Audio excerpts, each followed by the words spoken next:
This is Vikir Van Baskerville, the loyal hunting dog of the Baskerville clan, and this is the story of how his own family put him to death. For his entire life, he was the faithful hound of his clan and his father, and this was the reward he got for it. His crime was a lie, a false accusation that he had colluded with the demons. And for that lie, he was dragged to the guillotine and beheaded. But as the blade came down, Vikir made himself a promise. If he was ever given another chance at life, never again would he live as a dog that gets put down once the hunt is over. Then his eyes snap open. "Where am I?" He gasps, his body heavy, surrounded by a wall of noise. Everything feels wrong and unfamiliar, and for a moment he wonders if this could be some kind of afterlife. Could this be hell itself? That is his first terrified thought as the world swims into focus. But this is no hell. He is back in the grand mansion of the Baskerville clan, the very place where his life began. And standing over him is a face he could never forget. The head of the clan, Hugo Luke Baskerville, sneering down at a room of squalling newborns. "Damn lowly things," he mutters. None of them seem special to Hugo.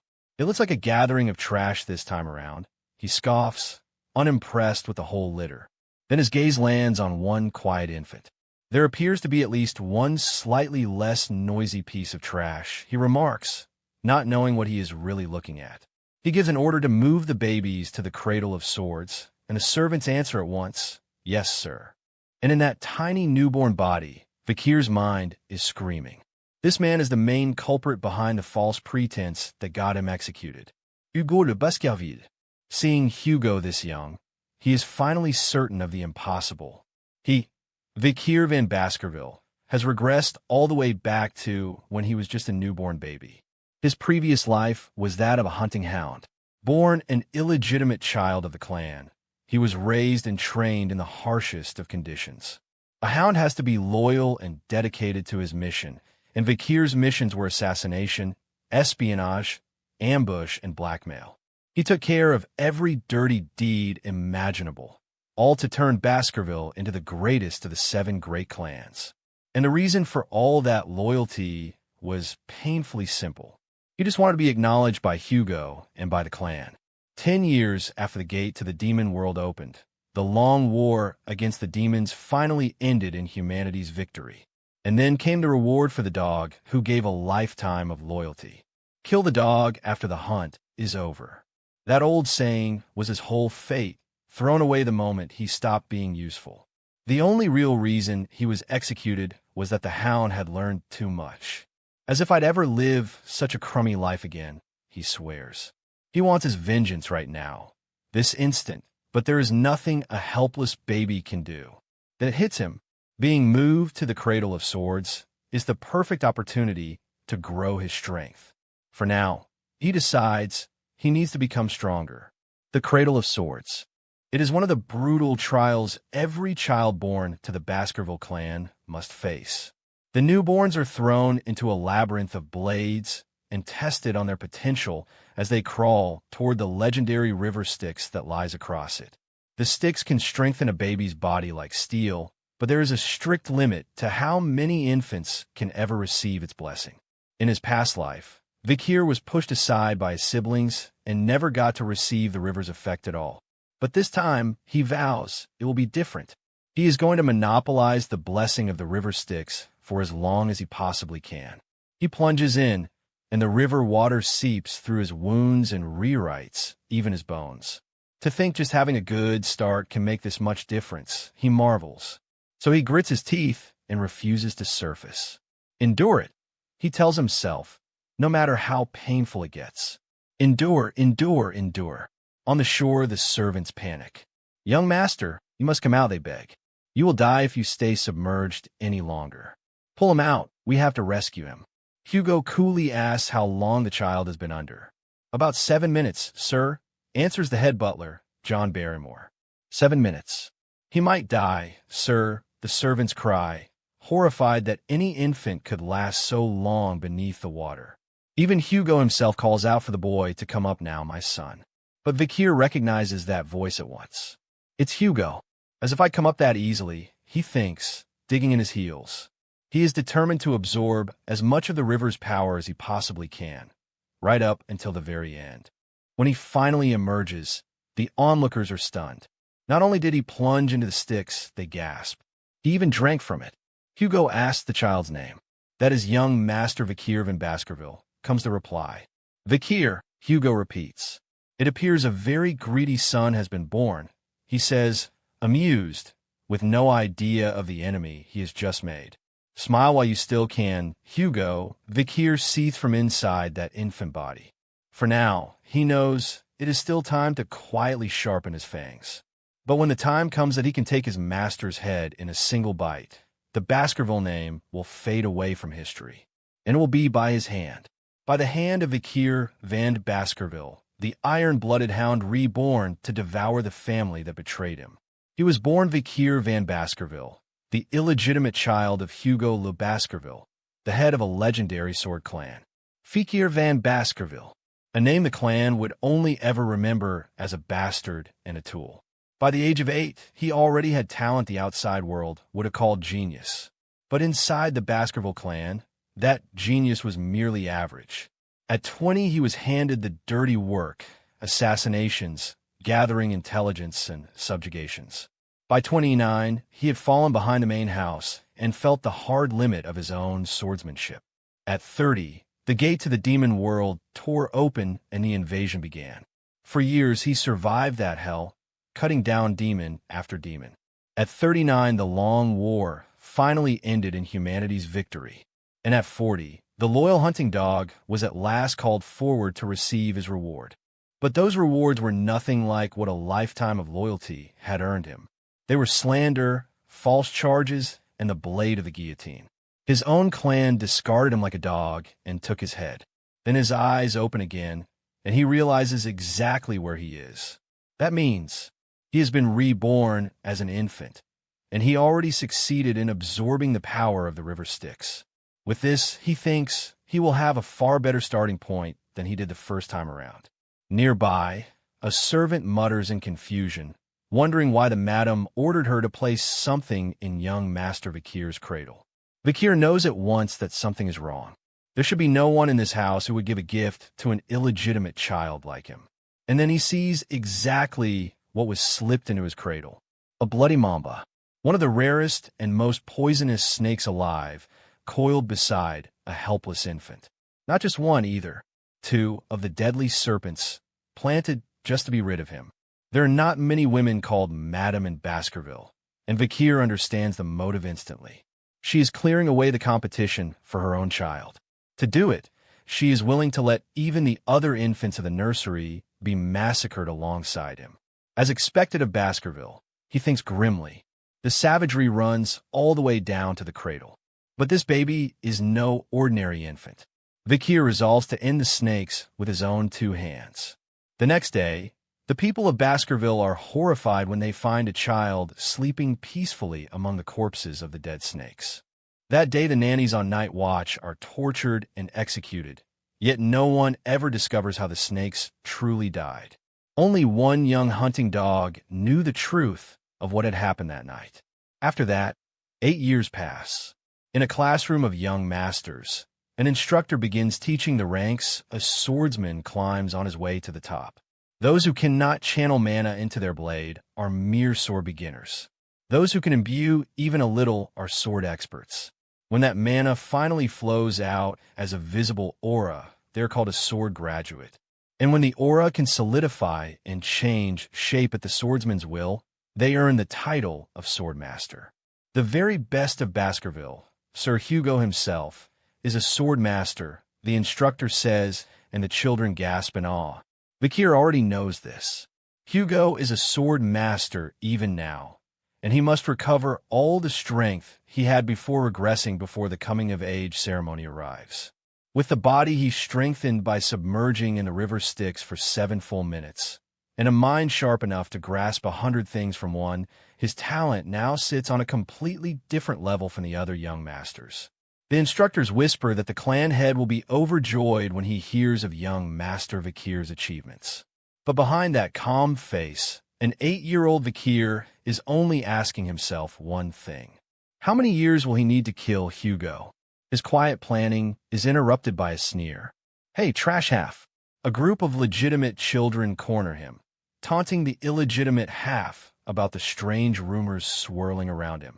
They mock the stories that he was submerged in the river Styx for 7 minutes, and that he killed 2 poisonous snakes while still in his cradle. But Vikir knows these 3 faces very well. They're the ones who pinned the false charges on him and stabbed him in the back as he fled in his previous life. Nicknamed Hugo Lou Baskerville's Trident, the 3 9-year-old brothers jeer at him to cut out his bluffs. One of them leans in with a cruel grin and says he doesn't think he likes Vikir very much. Vikir weighs them coldly. In just 10 years, these boys will grow into tricky enemies, so it might be wise to pull the weeds before they take root. The brothers taunt that time in the river Styx turns a body to steel, so blades can no longer wound it. That's what they heard, they say. So that means, they laugh, that Vikir won't die even if they stab him, right? They scoff at the 7-minute legend, and one boy swears he will eat his own hand if Vikir survives even 3 minutes underwater. Young children really are more brutal, Vikir muses. Fine, he decides, he will play along for a little while. They dunk him, certain no such legend could be real. 1 minute later, nothing. He is still holding strong. 3 minutes later, still holding strong. 10 minutes later, the boys are in panic. The impossible legend was real. Terrified, they scream that this isn't fun anymore and beg to let him go. Then Vikir moves, and one of the brothers shrieks, demanding to know what he is doing. Why so scared? Vikir asks calmly. Didn't you say you would eat your own hand? The brothers try to bluster that they aren't afraid of him, that they aren't scared at all. Then one of them looks down and realizes his finger has been cut clean off. The others panic, telling him to calm down and rush to the priest to have it reattached. But Vikir asks quietly who said they could go. The eldest snarls that Vikir seems to have forgotten they are a year older than him. But Vikir tells him he has it backwards. It's the elder brother who has forgotten something. If you have strength and talent, age means nothing. This is Baskerville. Then he raises his blade with a cold smile. Let's play until the very end, brothers. In the Baskerville clan, strength and talent are all that matter. Age counts for nothing, and young Vikir is about to prove it. He tears through his older brothers with brutal ease, then calmly tells them to keep playing. The onlookers can only gape. The rumors about this bastard son were true after all. One battered brother cries out for mercy, but Vikir shows none. You bastard. One of them snarls through the pain, glaring at the boy who has already surpassed them all. Don't be scared, Vikir tells them coldly. They can still heal, he says, if they get treated in time. But he isn't done. He warns them he won't let them simply walk out of the room. And at this rate, they'll be handicapped for life. Then he offers a cruel bargain. He'll be generous, he says, and let just one of them go. Really, they gasp. Which one of us will you let go, they beg. That, Vikir answers, is for them to decide among themselves. He warns them not to take too long, telling them to decide quickly. After all, he reasons, at least one of them should live, shouldn't they? The brothers crack under the pressure, each one pointing at another to be the sacrifice. Betrayal and horror ripple between them as their bond shatters right there on the floor. And just like that, the Baskerville brothers' unbreakable trident crumbles from within. Elsewhere, the clan head's Butler John Barrymore reports fresh trouble. There's been another clash with the Morgue clan at the Ruby Mine, which they now claim as their own territory. Then comes the news that changes his mood. Young Master Vikir took first place in the written exam. Is that so? The clan head murmurs. He asks about the practical exams. They begin in 5 days, and the children's castle's guardian knights are away preparing. That means the castle stands completely empty right now. But Barrymore has more to report.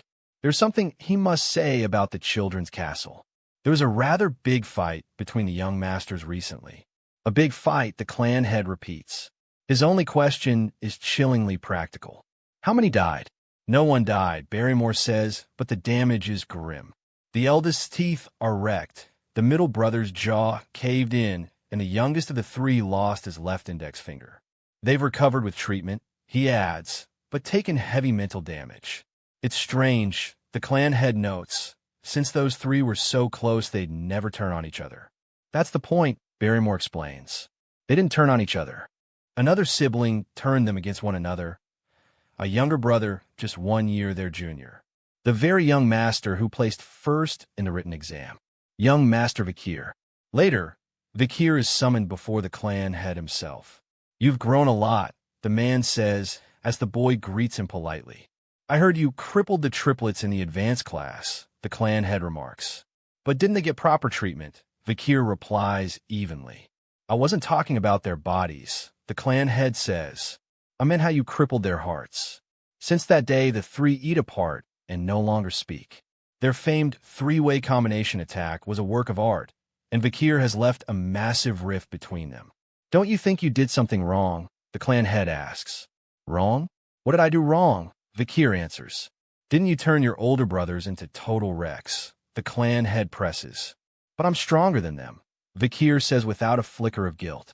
How could someone who's strong ever be making a mistake?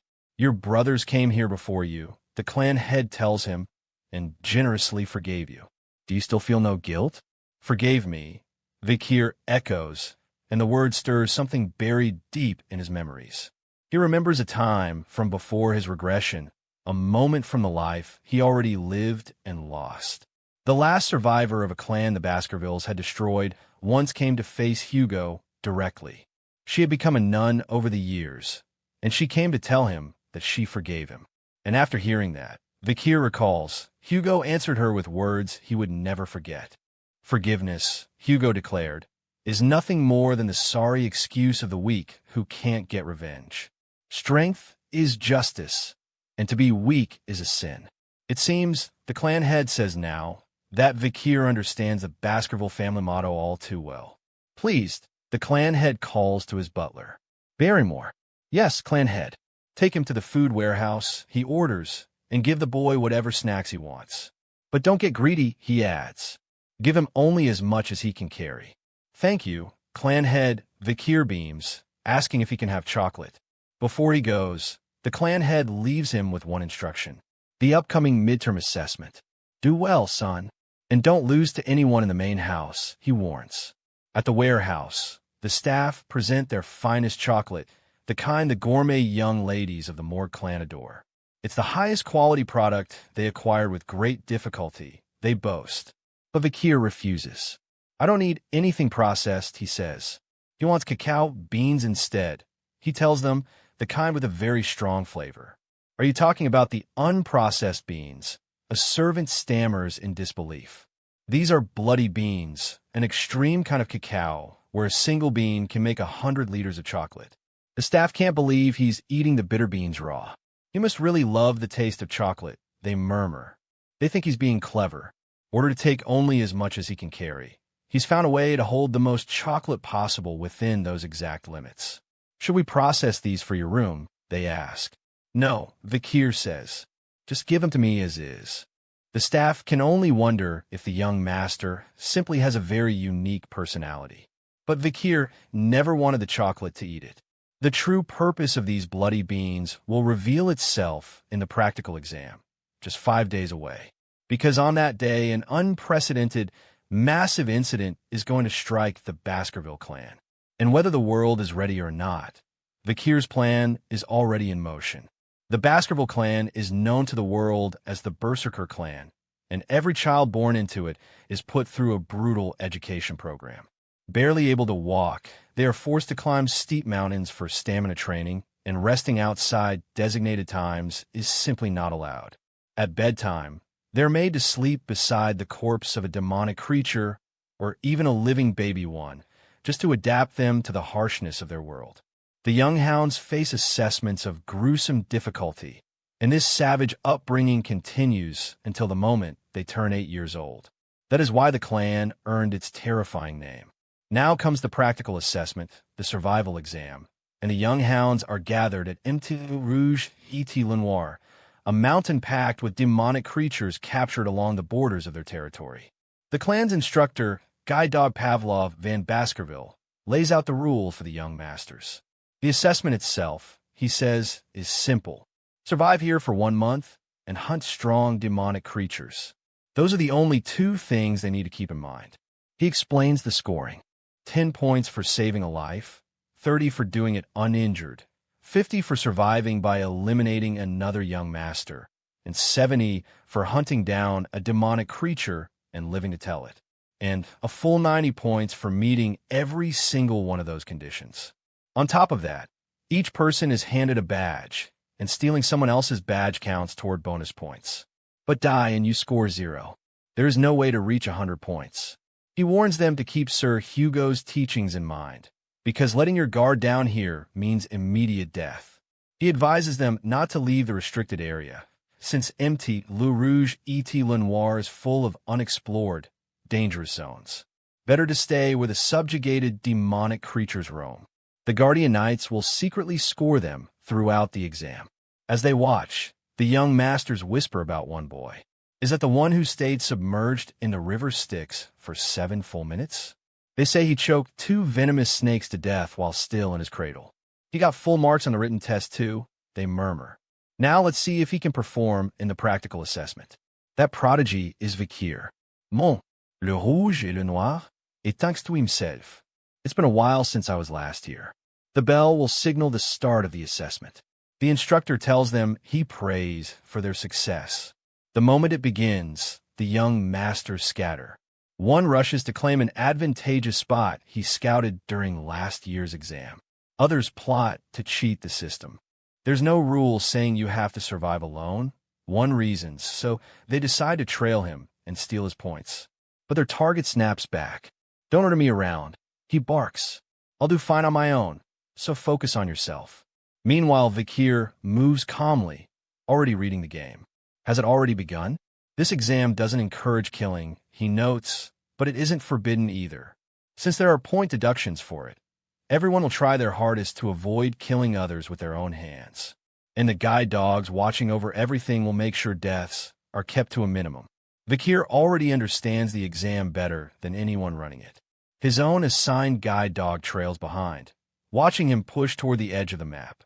This is near an unexplored area, the Guardian notes. How far out do you plan on going, young Master Vikir? He's a genius who has shown excellent skills since infancy, the Guardian thinks. I'm looking forward to what he'll show me. Vikir picks a spot he remembers. Was it around here? This ground should be soft enough, he decides.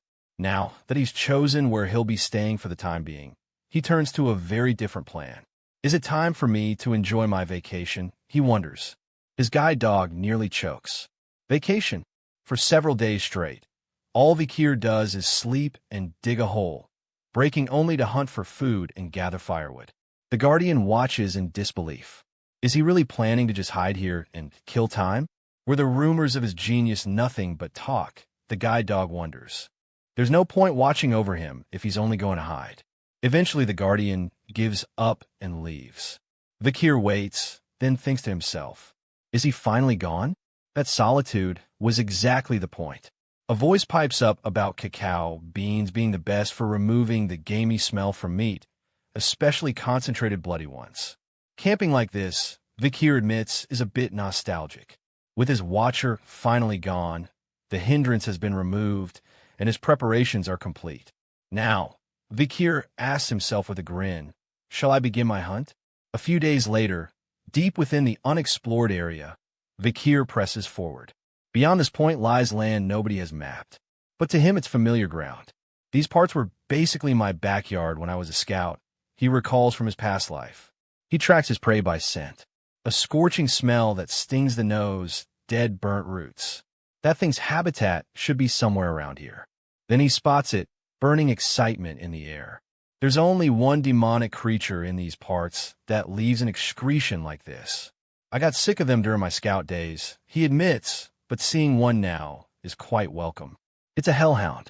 His target lets out a terrified cry as Vikir closes in. The beast is a monster of legend, a being that carries hell in its mouth and brings disaster to any who cross it, its eyes and jaws pouring out solar fire from the depths of the underworld.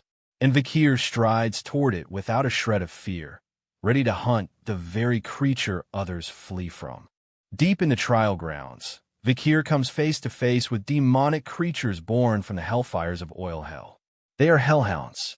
Even in his past life, Vikir couldn't fight a single one alone until he turned 18. So a head-on brawl would be suicide for his current 8-year-old body. But he knows a method that lets even a child bring down a hellhound. The first weakness of a hellhound. The beast can only charge in a straight line, and it struggles to follow sharp changes in direction. The second weakness of a hellhound. For some reason, demonic creatures cannot cross water, no matter how little of it there is. So Vikir lures it, and the slowed hellhound closes in, exposing the fatal weakness of dog-type monsters. They open their mouths wide when they run, and right into that gaping maw, he flings his secret weapon. The hound whimpers and staggers, because chocolate is pure poison to dog-type monsters. And this is no ordinary sweet. It's a bloody bean, potent enough to make 100 liters of chocolate, so the effect is immense. It seems the hunting dog from hell can't beat chocolate. The poison hit the stomach and heart first, Vikir reasons, but the tough ribs shield them. He needs a spot already weakened, yet left unprotected by the ribcage. That spot is its kidneys. His blade finds the mark, and the hellhound goes down. Killing a demonic creature grants his body experience, a kind of karma, and that karma strengthens him. His short sword already feels lighter. At this pace, he'll regain the strength he once had long before he becomes an adult. He wonders what kind of face Hugo will make when he learns an 8-year-old hunted a demonic creature rated B+. This should lock in first place in the practical exam. And Vikir has already decided exactly what reward he'll ask for. Something he could only dream about before he regressed. He'll monopolize the one object nobody in this era knows the true value of. He raises his blade to take the head, but then he pauses. More hellhounds arrive, drawn by the dying creature's screams. Are you here to avenge your colleague? He wonders. How thoughtful of him. He smirks. He never intended to hunt just one, and he still has plenty of beans left. Come at me. But instead of charging, the pack shrinks back. Are they scared of the killing intent radiating from a mere 8-year-old? Nice. Then something feels off. Normally, hellhounds would rather die than submit to their prey. Unless a Cerberus. Something huge crashes onto the ridge. A Cerberus is a demonic creature with a terrifying danger rating, and it should be deep in the 7th ridge, not here in the 1st.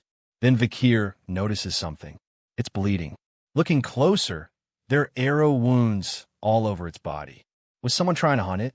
That's when it clicks. The far side of the mountain is the barbarian tribe's territory. If the beast was chased all the way down here by the barbarians, then it's already badly hurt. This is an opportunity. An A+ ranked demonic creature with fatal wounds, and Vikir decides to take it down even if it means using everything he has. Vikir had been hiding his true skills within the Baskerville clan. His mastery over the sword had already reached the stage of a high sword expert, and his command of the Baskerville Third Fong had reached a level other hounds only touch in adulthood. I can do this, he tells himself. It's definitely possible against an injured Cerberus. Before regressing, through the entire war against the demons, Vikir's sword techniques had been honed until not a single movement was wasted in killing an enemy. On top of that, his body had been strengthened by the river Styx. The weapons he carried were more than enough to wound the injured Cerberus. Or so he thought.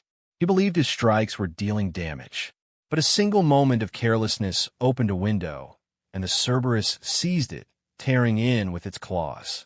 The blow lands hard, and Vikir coughs, reeling from the impact. For the first time, he isn't sure he can win. I don't know, he admits, as the monstrous beast looms over him. A brutal blow lands, and Vikir is sent reeling. For a heartbeat, he blacks out completely. He drifts back to his senses and realizes what just happened. He lost consciousness. He took a Cerberus attack head-on, and the impact nearly ended him right there.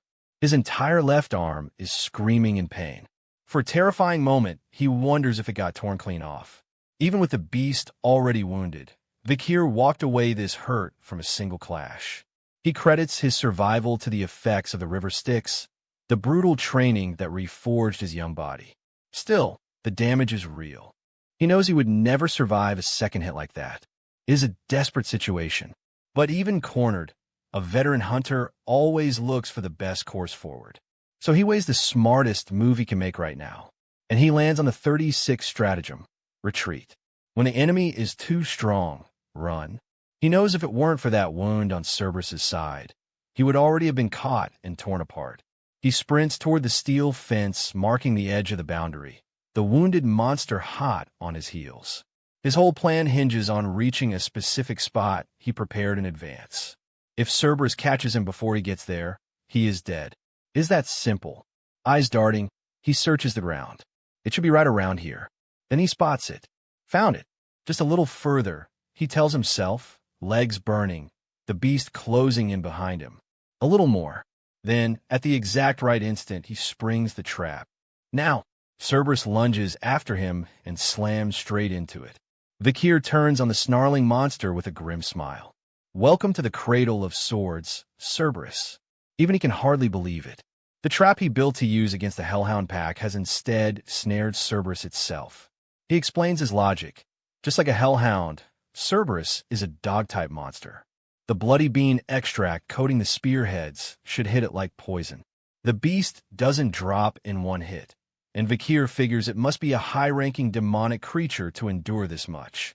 So he watches the wounded monster stagger and starts counting its steps.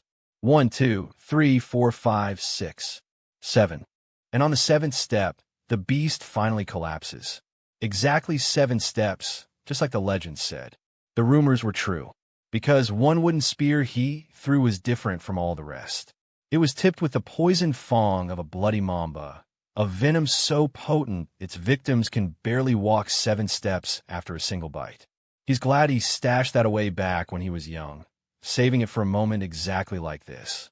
He senses the creature's energy fading and knows all 3 heads have finally died.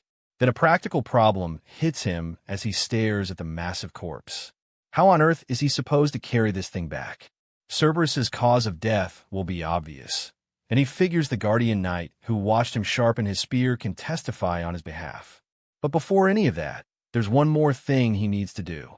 Cerberus is a gatekeeper-type monster that guards its own territory, which means there is definitely a dungeon nearby that it was defending. A dungeon is a strange hidden space that holds treasure and sometimes powerful demonic creatures as well. With the gatekeeper dead, the dungeon is likely empty. And by coating himself in Cerberus's scent, Vikir can slip past most demonic creatures without a fight. He reads the trail like a hunter. Dry crumbling dirt, rotten leaves, damp roots, and the footprints and drool the beast left behind. He'll follow those traces straight back to its lair. And soon enough, he finds it. Found you. This is the dungeon Cerberus had been guarding all along. He remembers this place from before his regression. In his old life, it wouldn't be discovered for another 10 years, and by then it was completely empty. But things are different now. Beneath the smell of decay, he can pick out the faint scent of mana. That tells him one thing for certain. This dungeon hasn't been cleared yet. He peers inside. The light can't reach the far end, and it looks far deeper than he expected. With a hungry grin, he steps into the dark, more than a little curious about whatever treasure is waiting for him inside. Deep in unexplored Baskerville territory, Vikir studies veins of ruby glittering across the stone. He recognizes it at once. The wall is connected to the Red Fang Mountain, a branch of the Great Mount Le Rouge et Lenoir. Then light spills out from the dark. This, he realizes, must be the inside of a hidden dungeon. The rubies drink in mana and release their own glow, lighting the chamber from within. Somehow it is bright deep inside the dungeon. But Vikir isn't the first to stand here. Someone came before him and left something behind. A body lies dried and broken on the ground, the blood long since gone brown. Quite some time has clearly passed. Beside the corpse waits a written record. For now his own name doesn't matter. So Vikir simply keeps calling himself the vague alias Cain. He notices something chilling in the handwriting. This penmanship has been passed down in the Baskerville clan for generations, which means this dead man was a Baskerville too. The record opens with a warning. The writer says he set it down so that those who come after him would not repeat his mistakes. His household's legends spoke of an ancient dungeon, and his younger brother Abel stumbled upon this very place. Together, the brothers braved countless trials as they raided it. After slaughtering endless monsters, the two finally reached this stone chamber, and there they came across the ultimate riddle. That single riddle chained them in place for 3 whole years. They must have craved the treasure within that badly. The riddle itself was carved plain. What entered was once one, but within has become two. Only as one may they leave.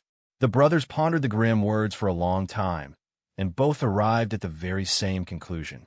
As twins, they reasoned they were once one in their mother's womb, then split in two at birth. To leave with their prize, the two of them had to become one again. And that meant the terrible thing neither wanted to say aloud, that only one of them could walk out with the treasure they coveted. In the end, after a long and brutal fight, the writer killed his own younger brother. Only one person now remained in the stone chamber. But nothing changed. Even with his brother dead, the chamber refused to yield a single thing. The two had truly been made one, yet still he could obtain nothing. He had murdered his little brother for nothing at all. So he leaves one final message for any brave descendant who reaches this place. Leave immediately, the record begs. This demonic cave holds nothing to gain. It only drives people mad with greed. Vikir sums up the warning coldly. Even after overcoming everything, there was no reward. But then a thought stops him, because unlike the writer, he isn't a twin at all. He wasn't born a twin, yet the riddle set before him is exactly the same. That can only mean one thing. Cain and Abel read the riddle wrong. He turns the words over again. What entered was once one, but within has become two. Only as one may they leave. What could it really mean? It hits him. No way. He breathes. The answer's suddenly obvious. Cain and Abel were simply unlucky brothers. Because there were two of them, they were trapped by their own assumptions and could never solve it. The real answer was in the dungeon itself. The dark tunnel stands in perfect contrast to the bright stone chamber. Entering, a person is one within the pitch-black tunnel. But the moment they reach the glowing chamber, the ruby's light splits them into two. So if the chamber goes dark again, the final stage should unlock. The riddle was never about a twin. The answer, Vikir realizes, is a shadow. Kill the light, and the two become one once more. He snuffs out the ruby glow, and the chamber finally answers, opening the way the brothers died searching for. There it is, the very thing the two brothers killed each other over. Vikir stares at what rises before him. Is this the demonic cave's relic? A dark blade waits, one only the bloodline of the Baskerville clan can draw, Beelzebub. He can hardly believe it. This is the Beelzebub, the relic hidden at the very bottom of this place. He remembers seeing it once, in an illustration from a mythology book back in his past life's youth. The fly of gluttony, Beelzebub, one of the great demons of ancient legend. In the old myths, unprecedented great demons once invaded the continent as 7 calamities, the demon-constellations. To stop them, the heads of the 7 great clans each stepped up to face one. And the demon the Baskerville head faced was that very fly of gluttony, Beelzebub. The subdued demon's remains were sealed away in Baskerville territory, and the demonic energy it spewed drew monsters to gather there. Or so the legend went, though no one living still believes it. But Vikir knows the legend was true.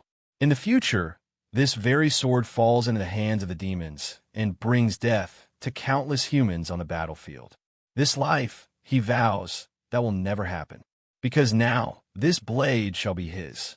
He reaches for the demon's sword, and it does not come quietly, a jolt tearing through him as he grips it.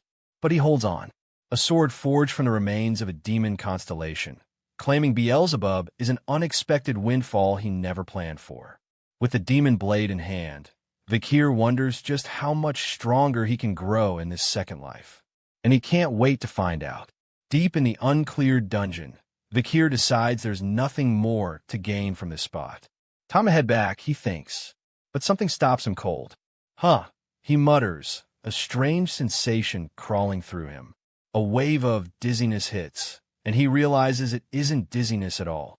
It's hunger, a hunger that isn't entirely his own. Something inside him is demanding to be fed. Is it telling me to feed it something? He wonders. The appetite is so insane it feels like his stomach is tearing itself apart. His senses sharpen with the craving, and suddenly something smells absolutely delicious. The gnawing pull drags his attention across the cavern. Are you telling me there's something to eat over there? He asks. And there it is. The hellhound corpse he killed earlier. The very monster he took down with his poison trap. As the blood flows in through a presence he calls Beelzebub, his stomach finally feels like it's settling into place. Whatever this thing is, it clearly starved for a very long time. The realization chills him. The withering trees and deadland of Mont Loup Rouge, E.T. Lenoir may have been drained by Beelzebub's endless hunger. How much would he have to feed it just to sate it? A status window flickers to life inside him, listing what's been consumed, slot by slot, starting with the hellhound. He recognizes what he's looking at. Is this Beelzebub's unique skill, he asks. Beelzebub, the gluttonous fly. Legend said it could turn an opponent's ability into its own, absorbing skills without limit, while those it devoured were utterly destroyed. But because he's working with a corpse, 3 skills is the maximum he can absorb. First up, Hellhound's Hemorrhage, a skill that makes even the tiniest scratch gush obscene amounts of blood. The hunger flares again, wild and demanding. Wait, Vikir warns as the power surges. He forces himself to hold back. He can't devour the whole corpse.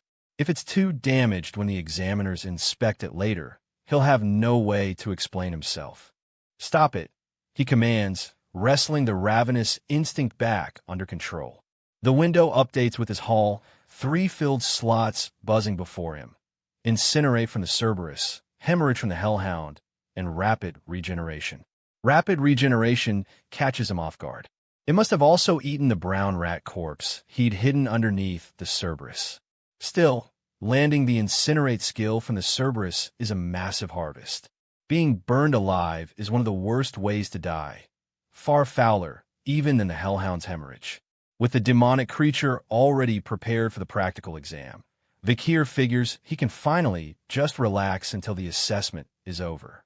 The young hounds of the Baskerville clan return from finishing their practical assessment. The evaluation follows, and the corpses of the demonic creatures the young hounds caught are crafted into shields, swords, and necklaces, then returned to them as their spoils. But one corpse a young hound brought back leaves the watching Baskervilles absolutely stunned.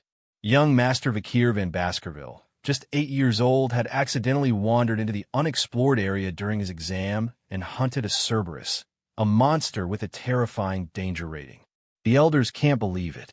A high-rated demonic creature even the clan's guardian knights struggled to face. It had been injured by barbarian tribes and poisoned, they hear, but what poison is strong enough to fell a Cerberus? And where did a child get it? Nothing else was recorded in the hunting log, a servant reports. He tried to question the young master, but Vikir simply said he was tired and went back to the dormitory. That brat's already so sly, the clan head muses. Knowledge is power, after all, and power is your worth. He admits he was genuinely surprised such talent came from a young master carrying the lesser Van Aim rather than La or La. But this clan head is different from the ones before him. When he raises a hunting dog, he doesn't care about bloodline, royal family, or prostitute. All that matters to him is talent and determination. Even weaklings can come from good bloodlines, he says. Do you understand what I'm saying? Still, he needs something to lift his mood. It's fine, he decides. I shall summon young Master Vikir, he announces. Before the clan head, the question comes plainly. I heard you killed a Cerberus during the practical exam. How did you do it? Vikir answers without flinching. I fed it chocolate to kill it. Chocolate, the man repeats. To dog-type demonic creatures, chocolate is practically a deadly poison. I see. Is that why you requested chocolate? He asks. Yes, Vikir replies. The onlookers can only marvel at the cold back and forth, questions and answers with no warmth. Hardly the way a father and son should speak. There's one more thing. I heard you wouldn't answer properly when he asked about the specifics of your hunt, the clan head says. Why? Vikir's reply is blunt. It was because he isn't my master. Then who is? The clan head asks. Since I'm a member of this clan, the clan head is my master, Vikir says. Who else could it be? A satisfied nod. You've learned well. As a reward, the corpse of the creature Vikir caught will be given solely to him. And since he placed first in the practical exam, the clan head grants him a single wish. Vikir has been waiting for exactly this. With this, he thinks, I'll be able to get everything I wanted. His wish stuns the room. I wish to enter the 10,000 book library. The 10,000 book library, a massive archive buried in the deepest part of the Baskerville clan's main castle, one of the biggest libraries in the entire empire. But it's forbidden ground. Were you aware, the clan head asks, that only the clan head, the vice clan head, and members of the main house are allowed to enter it? If it isn't allowed, I'll give up on it, Vikir says aloud, while privately thinking there's no other choice but to sneak in then. But the answer surprises him. You can enter it, the clan head declares. There's a condition. Read Baskerville's swordsmanship. 6 fong, kept in the 6th restricted area in the deepest part of the library. Vikir barely hides his shock. The 6th fong? The gathered elders are scandalized. That Hugo is permitting an illegitimate child to read the 6th fong? It's unheard of. No illegitimate child bearing the middle name Van has ever read beyond the 4th fong. But Vikir keeps his composure. No need to be so shaken, he tells himself. In the end, it's only the 6th fong. He knows something they don't. Right now, Hugo is only at the 7th fong, but before Vikir regressed, this man could draw out 9, and he hasn't forgotten a moment of it. The scorn he received as an illegitimate child still burns in his memory. His vow is absolute.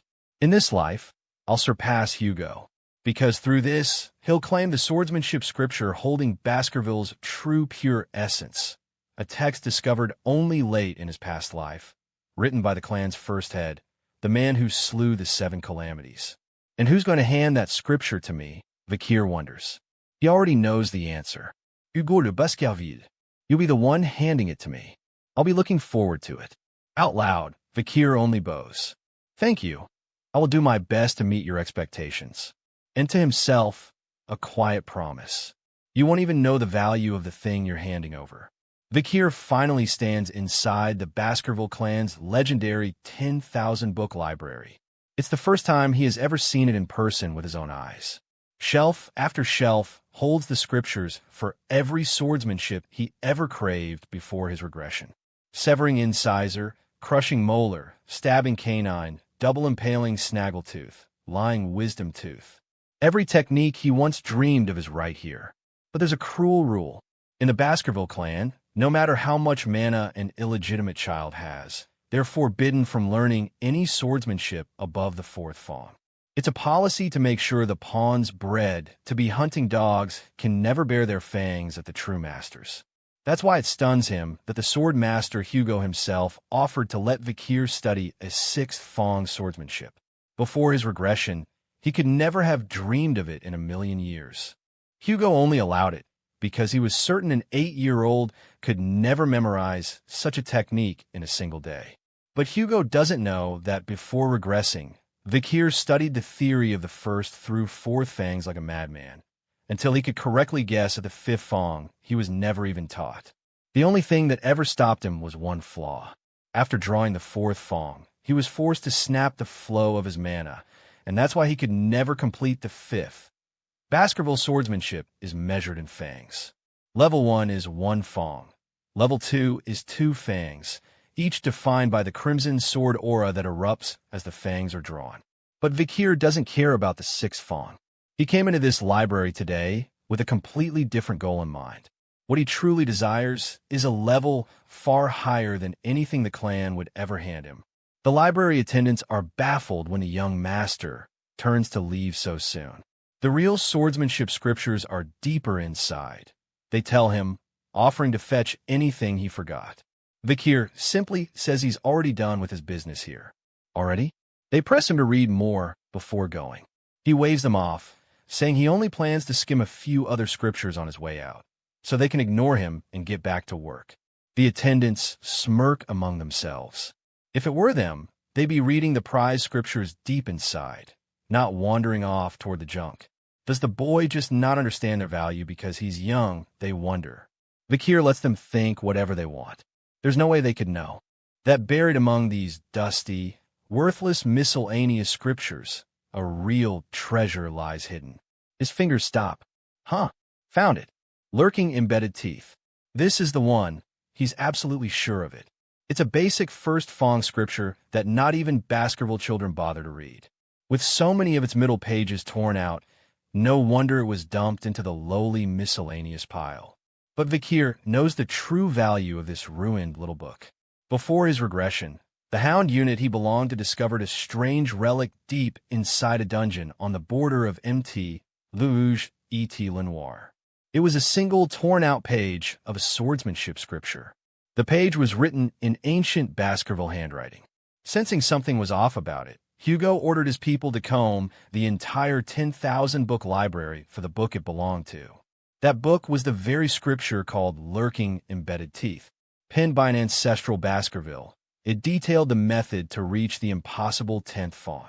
Losing his mind at the mere thought of the 10th Fong, Hugo unleashed his hounds to hunt down the remaining 6 missing pages. When he learned the pages were scattered among the 7 other great clans, Hugo nearly declared open war, sending the hounds against anyone who dared resist. After countless hounds were sacrificed in the hunt, they finally managed to deliver every last page to Hugo. And the reward Vikir received for all of that bloodshed was a single dismissive good job. What a stupid, wasted life that was. Thanks to those pages, Hugo broke through the wall of the 7th Fong and climbed to the 9th, using the blood and corpses of the hounds beneath him as nothing but fodder. But that, Vikir vows, will never happen in this life. The hound who fetched every one of those lost pages was him. He remembers the contents of all of them by heart. The only reason he could never climb past the 4th Fong was that he never once got to see the original source text. Now, reading it last, it all clicks. Most people would dismiss this book as lowly nonsense stuffed with lofty gibberish. But the instant the torn-out pages are slotted back into their rightful place, the pretentious fabrications transform into a puzzle that paints one epic masterpiece.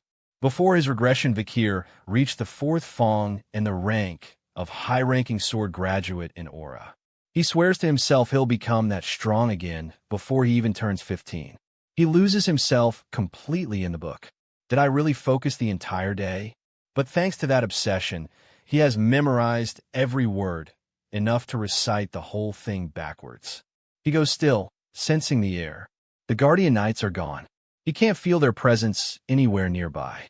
He may be unable to draw all 10 fangs in the body of a child, but right now he might just reach the 5th Fong, the very wall he could never break in his past life.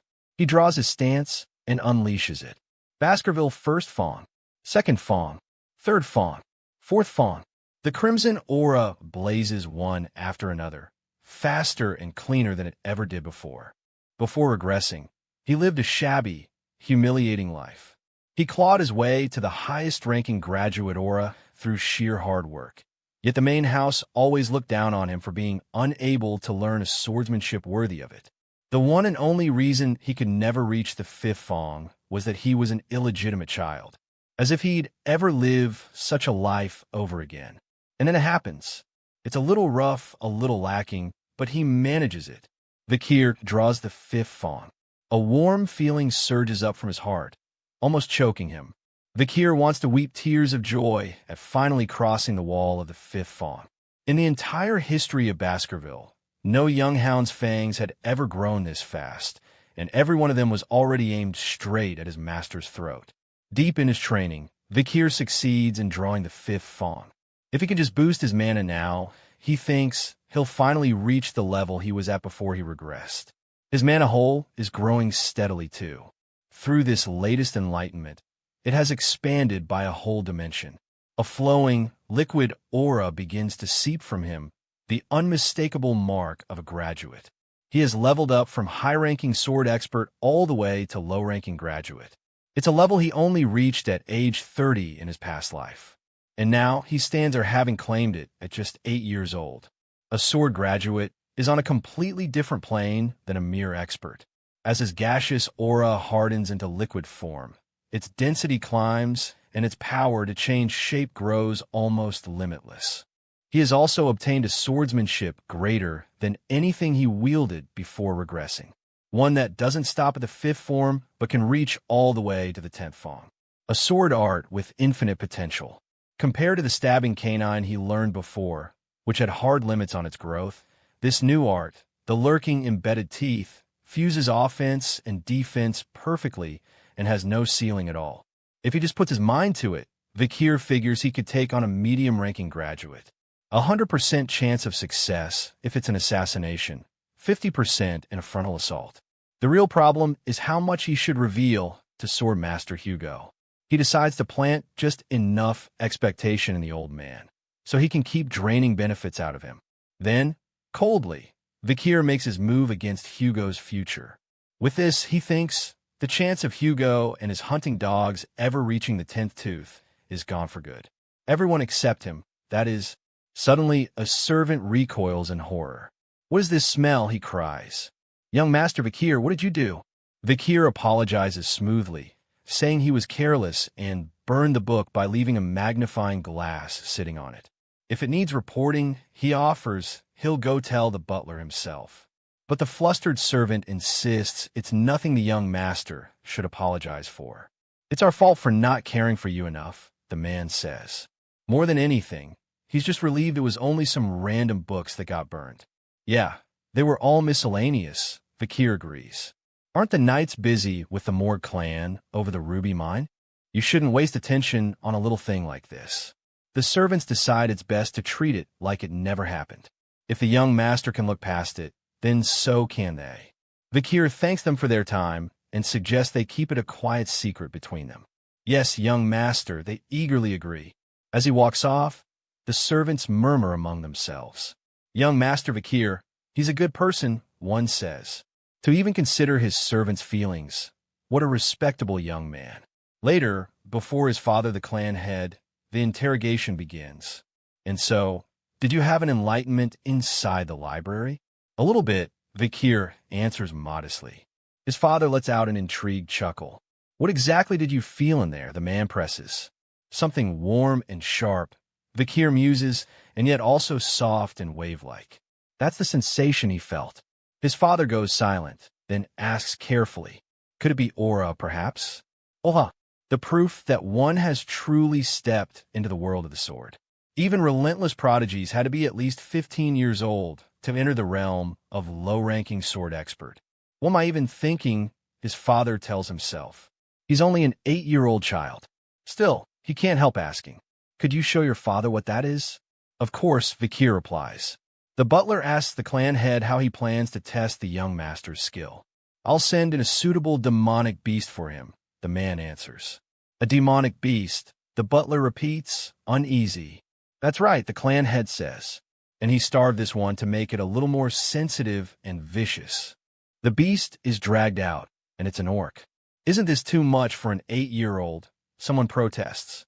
"You need to be at least 15 just to stand a chance against one." The clan head shrugs it off.